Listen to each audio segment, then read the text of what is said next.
बच्चों, तो हम आ चुके हैं आपके लिए एक न्यू वीडियो लेकर, जो आपके लिए मोस्ट इम्पॉर्टेंट है।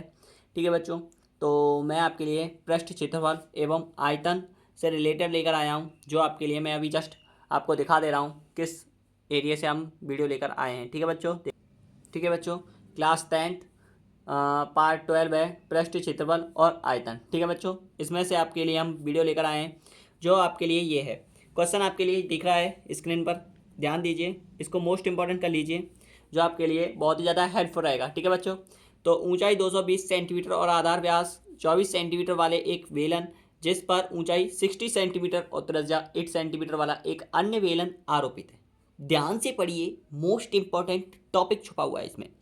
एक अन्य वेलन आरोपित है। ठीक है, आगे ध्यान दीजिए, एक मैं आपको कुछ बताऊंगा जिससे जीके से रिलेटेड आपको समझ में आ जाएगा। ठीक है, से लोहे का एक स्तंभ बना है, इस स्तंभ का द्रव्यमान ज्ञात करना है।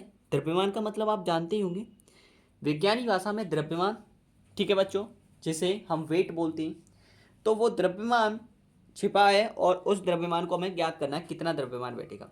जहां हमारे पास 1 सेंटीमीटर की लोहे का द्रव्यमान आपके पास 8 ग्राम है, पाई देना है 3.14। ओके बच्चों, तो देखिए यहाँ पे क्वेश्चन को तैयार करते हैं हम थोड़ा। देखो तो बच्चों, यहाँ पे आपके पास जो भी है, जैसे कि पहले आपको बड़ा मैं बोलूँ तो, जैसे कि आपने बोला है बड़ा बेलन बनाना पड़ेगा। पहले पहले आपको बड़ा बेलन बनाना पड़ेगा, फिर छोटा बेलन, फिर उसके बाद तब आपको कुछ प्रॉफिटली मूव ऑन करना पड़ेगा। ठीक है बच्चों, यहाँ से आपको फिर एक स्मॉल बेलन बनाना है। ठीक है बच्चों, ये स्मॉल बेलन है और वो एक बड़ा बेलन। ठीक है बच्चों, कुछ ऐसे है। इसकी जो ऊंचाई है वो आपके पास 220 सेंटीमीटर है। ठीक है, ध्यान देना थोड़ा, 220 सेंटीमीटर। और यहाँ से जो त्रिज्या है वो आपके पास इसकी 24 सेंटीमीटर जो है, ये तो आपके पास व्यास है। ठीक है बच्चों, 2r है। जब r निकालोगे इजिकल टू में आपके पास 12 सेंटीमीटर आएगा। ठीक है बच्चों, ध्यान देना थोड़ा, मोस्ट इंपॉर्टेंट है। आगे इसकी जो त्रिज्या है वो आपके पास 8 सेंटीमीटर दे रखी है, और इसकी जो ऊंचाई है वो 60 सेंटीमीटर। ठीक है, आगे ये हो गया आपका, ये एक खंबा है, ये एक खंबा या स्तंभ बोल सकते हो क्लियरली। एंड बॉइसेबल दैट आपके पास आगे क्या करना है, आगे आपको कुछ नहीं करना है। अब यहाँ पे लिखना है आपको, जो भी दे रखा था वो मैंने पुट कर दिया। ठीक है, अब देखिए ध्यान से, दिया है दिया है दिया है बेलन, या बड़े बेलन लिखो आप, बड़े बेलन की ऊंचाई, बड़े बेलन की ऊंचाई को कैपिटल एच मानना है, 220 सेंटीमीटर। एंड त्रिज्या इसकी जो दे रखी है बड़े बेलन की, इसको भी कैपिटल आर मानना है। इजकल टू जो दे रखा है वो आपके पास है 12 सेंटीमीटर, उसका हाफ हो गया ना, 2r आपका व्यास दे रखा था। ठीक है बच्चों, आगे ध्यान दीजिए। अब छोटे बेलन, छोटे बेलन छोटे बेलन की देखेंगे। छोटे बेलन छोटे बेलन की त्रिज्या, छोटे बेलन की त्रिज्या आपके पास स्मॉल आर इजकल टू आपके पास कितना दे रखा है, 8 सेंटीमीटर। ओके, आगे ध्यान दीजिए। अब छोटे बेलन की त्रिज्या हो गई, अब इसकी ऊंचाई, ऊंचाई बेलन की ऊंचाई क्या होगी, इसे स्मॉल एच मानेंगे, जहां आपने उसको कैपिटल एच माना था। सपोज करो आपके पास छोटा है, स्मॉल एच है, स्मॉल एच की जो आएगी वो आपके पास कितना दे रखा है, 60 सेंटीमीटर। ठीक है बच्चों, 60 सेंटीमीटर। अब आगे ध्यान दीजिए, प्रश्नानुसार फिर लिखना है आपको, प्रश्नानुसार यहाँ पे आपको पुट करना है 1 सेंटीमीटर। अब इस स्तंभ का द्रव्यमान ज्ञात करना है, स्तंभ का द्रव्यमान, स्तंभ का द्रव्यमान। सवाल को ध्यान से देखते जाना, भले ही आप एक बार इसको रिफ्रेश करके पीछे या फिर मूव ऑन करके आप देख सकते हो वीडियो को, क्योंकि आपके पहली बार में समझ नहीं आएगा। तो स्तंभ का द्रव्यमान इजकल टू आपके पास दे रखा है बड़े बेलन का, बड़े बेलन का आयतन प्लस छोटे बेलन का आयतन।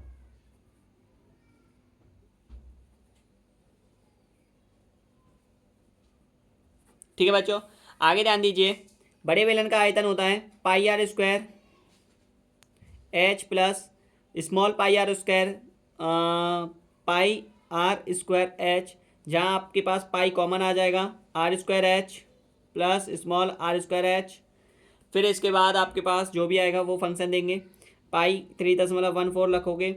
आर स्क्वायर आपके पास कितना दे रखा है 220, तो आपके पास इमेज ऑफ हाइट दे रखी है, सॉरी आर स्क्वायर आपके पास दे रखी है कितनी, आर स्क्वायर आपके पास 12 × 12 प्लस स्मॉल आर आपके पास कितना दे रखा है 8 × 8 एच आपके पास कितना दे रखा है 60। ओके बच्चों, मैंने आगे पीछे कर दिया है, कहीं कन्फ्यूजिंग मत हो जाना, ठीक है बच्चों।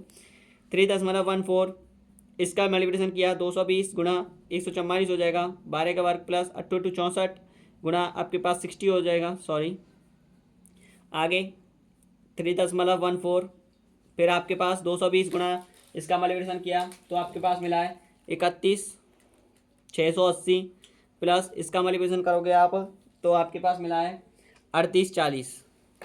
ठीक है बच्चों, और फिर आपने कैलकुलेट करके पूरे को क्या कर दिया 3.14 गुणा, इधर लिख दे रहा हूँ इसको मूव ऑन करके, ठीक है बच्चों ध्यान रखना सामने इंटरफेस में ही है ये।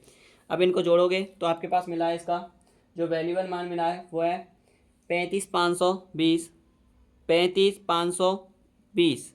आप इसने इतना ही लिख दो सेंटीमीटर स्क्वायर, ठीक है बच्चों, सेंटीमीटर क्यू लिखो, सॉरी सेंटीमीटर क्यू, क्योंकि आपको आयतन निकालना है, ठीक है सेंटीमीटर क्यू इतना आ गया।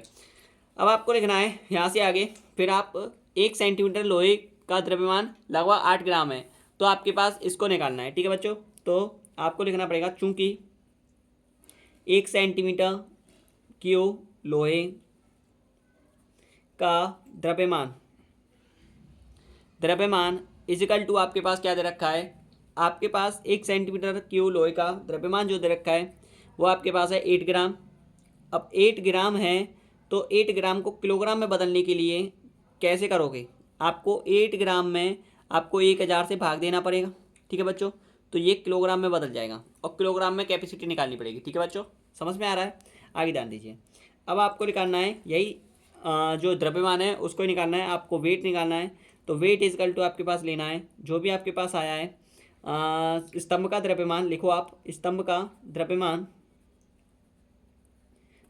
द्रव्यमान गुणा 1 सेंटीमीटर क्यूब लोहे का द्रव्यमान, ठीक है।